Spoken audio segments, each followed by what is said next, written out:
A person walks into a bustling car dealership, eyes scanning the showroom floor filled with shiny new vehicles. Their gaze settles on a sleek new SUV with leather seats and a panoramic sunroof. They approach the SUV, running their hand along the smooth exterior, admiring the design. The person opens the door and sits inside, sinking into the plush leather seat. They inhale deeply, savoring the new car smell. A finance manager gestures for them to enter a glass-walled office nearby. The person sits across from the finance manager, hands slightly trembling with anticipation. The finance manager types on his computer, glancing at the screen. He looks up, smiles warmly, and delivers the news. Great news. Your FICO score is a 740. You qualify for the best rates. The person's face lights up with pride and relief. They sit up straighter, feeling a sense of accomplishment, a flash of internal emotion. The person feels responsible, mature, and successful.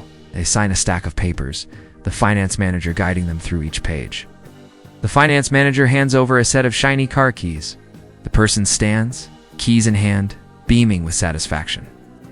They walk out of the office, passing other customers and salespeople.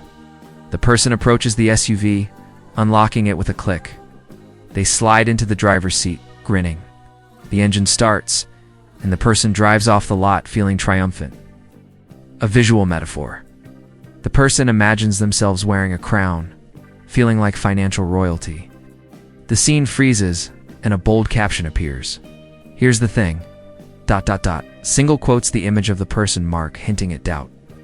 A narrator steps into the frame, addressing the viewer directly. The narrator reveals, you didn't just win. You just fell for the single greatest marketing scam in the history of the modern banking system. A split screen shows the person's FICO score on one side, stacks of cash on the other. The narrator points out that the 740 score doesn't prove wealth or cash in the bank. The narrator highlights, it proved one specific thing. You are really good at being a profitable product for the bank. A visual of the person as a product on a conveyor belt. Banks eagerly watching. A banker stamps approved on the person's forehead. Dollar signs floating around. The narrator stands in front of a chalkboard labeled the good credit myth. The narrator erases the word good and replaces it with profitable. A graph appears, showing how chasing a 700 score keeps people financially anchored. The narrator points to the anchor labeled debt, dragging down a cartoon version of the person. Banks are shown celebrating, throwing confetti, as more people chase high credit scores. The narrator holds up a sheet of mathematical equations, banks shown nervously sweating. A close-up of the narrator's determined face. I am going to show you the math that the banks pray you never figure out. The person looks confused, glancing back at their new SUV. A flashback montage. The person making payments, watching their score rise, feeling proud. The narrator overlays the montage with red flags and warning signs. A visual of a bank vault, filled not with cash, but with stacks of credit score reports. The person stands at a crossroads. One path leads to more debt, the other to financial freedom. The narrator beckons the person toward the path of financial freedom. The person hesitates, looking back at the dealership and their new car. The narrator reassures them, offering a helping hand. The person steps onto the new path, leaving behind the dealership and the myth of good credit. A final shot of the person walking confidently toward a brighter financial future. The narrator smiles, promising to reveal the secrets banks don't want you to know. A teaser for the next segment, let's dismantle the myth, together. The screen fades to black with bold text. Are you ready to break free? Nick introduces himself, expressing his obsession with debt and money habits. Nick addresses viewers who feel stuck financially despite doing everything right. Nick encourages viewers to subscribe and like the video if they find it helpful. Nick announces the main topic, shifting from playing the bank's game to playing your own. Nick begins part 1, the origin of the lie. Nick explains that to understand the credit score myth, you have to know what it measures. Nick describes the common misconception that a FICO score is a financial health score. Nick compares credit scores to school report cards. 800 is an A, 500 is failing. A graphic of the FICO pie chart appears, breaking down the score components. Nick lists the FICO components. Payment history, amounts owed, length of history, new credit, credit mix. Nick points out what's missing from the FICO score. Income, assets, net worth, cash in the bank. Nick gives an example. inheriting $10 million, never borrowing, and ending up with no credit score. Nick contrasts with someone earning $40,000, heavily in debt, but with a high credit score due to timely payments. Nick reveals the truth. A credit score measures your relationship with debt, not wealth. Nick calls it an I love debt score. Nick explains that banks love the 700 score customer, not the risky 500 or the perfect 850 who never pays interest. Nick identifies the 700 to 750 range as the bank's sweet spot, responsible but still borrowing. Nick states that this is where banks make their billions. Nick transitions to part 2, the math of good credit. Nick addresses the common objection, needing good credit for good rates. Nick acknowledges that lower interest rates are mathematically better.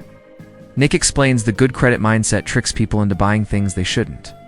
Nick sets up a real-world example using the average new car price. A split screen shows calculator graphics as Nick breaks down the numbers. Nick introduces Tom, who has a 740 credit score and qualifies for a 6% car loan. Tom finances $40,000 and ends up with a $663 monthly payment. Tom feels victorious for getting a better rate than his friend with bad credit. Tom will pay $7,700 in interest over 6 years. Nick says the real problem is depreciation and opportunity cost, not just interest. Nick explains Tom is paying $663 a month for a liability losing value. Nick estimates the car will be worth $18,000 in 5 years. Nick introduces the concept of opportunity cost. Nick suggests Tom could drive a $5,000 beater instead.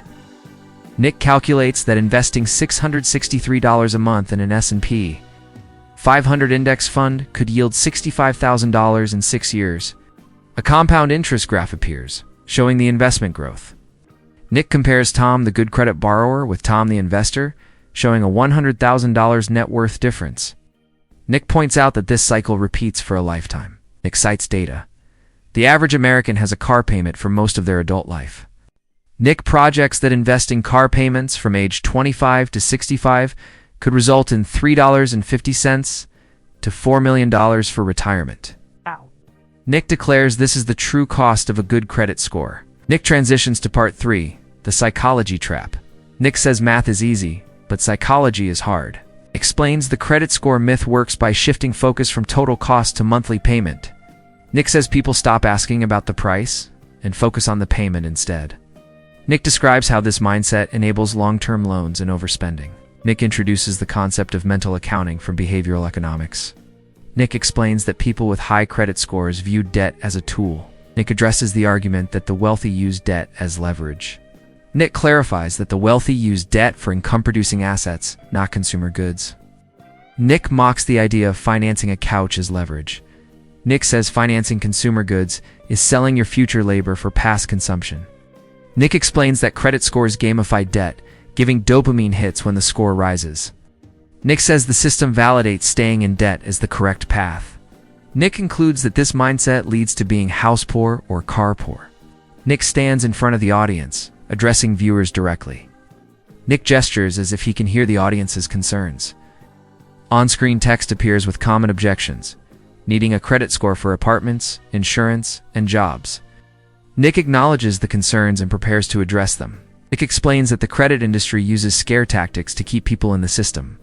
A visual representation of a corporate apartment complex appears. Computer screen displays an error message when no credit score is found. Nick describes manual underwriting as an alternative for renting with no credit score. A person talks to a landlord, handing over paperwork and a letter of recommendation. A renter provides proof of income and a larger deposit to secure an apartment. Nick assures viewers that renting without a credit score is possible. Nick shares his personal experience of renting with no credit score. A montage of people successfully renting apartments without credit scores. Nick addresses the myth that you can't buy a house without a credit score. A house appears with a for sale sign in front. Nick introduces the concept of manual underwriting for mortgages. A lender reviews documents, income, employment, history, rent, and utility payments. A family signs mortgage paperwork with a lender who is smiling. Nick emphasizes that manual underwriting requires more paperwork, but is worth it. A visual of a person shredding credit card offers. Nick discusses the allure of credit card rewards. A person proudly holds up a credit card, thinking about 2% cash back. A graph shows people spending 12% to 18% more with cards than with cash. Nick calculates the math, spending 15% more to get 2% back. A visual of a person surrounded by shopping bags and receipts. Nick explains that the system is gaming consumers, not the other way around. A montage of people struggling to pay off credit card balances. A person looks at a credit card bill with a high interest rate. Nick introduces the shift from focusing on credit score to net worth. A person imagines a life free from debt and credit worries. A visual of a person with no car payments, no student loans, and no credit card bills. A person happily looks at an emergency fund statement showing $20,000. A person deposits 20% of their income into a retirement account. A person buys a car by writing a check. A person purchases furniture using a debit card. A banker pulls a credit report that shows 0 or no score. Nick explains that having no score means freedom from the debt industry. Person stands confidently, feeling like a free agent. Nick states that the goal is real wealth, not just looking wealthy. A visual of someone drowning in bills and monthly payments. Nick explains that monthly payments, even at good rates, hinder wealth building. A person hands over money for various monthly payments. Car, TV, credit card. A visual of a piggy bank growing as income is saved and invested. Nick introduces actionable steps to escape the credit score matrix. Step 1. A person deletes credit score apps from their phone. Step 2. A person sits down to create a written budget. A calendar and notebook are filled with planned expenses. Step 3. A person attacks debt using the snowball or avalanche method. A visual of debts being paid off one by one. Step 4. A person builds a self-insurance fund in a high-yield savings account. A person confidently faces an unexpected car repair, paying from savings. Step 5. A person applies for a mortgage using manual underwriting. A lender reviews the applicant's documents and smiles approvingly. Nick summarizes the cultural mindset of building credit and buying on loans. A person feels anxious about driving an older paid-off car.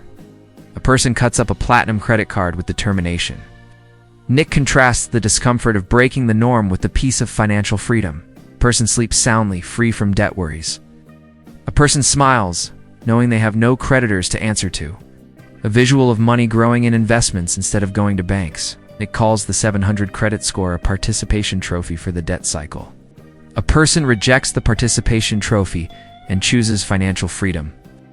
Nick encourages viewers to pursue real wealth, not just good credit. Nick points to the side of the screen, inviting viewers to watch the next video. The screen fades to black, ending the presentation.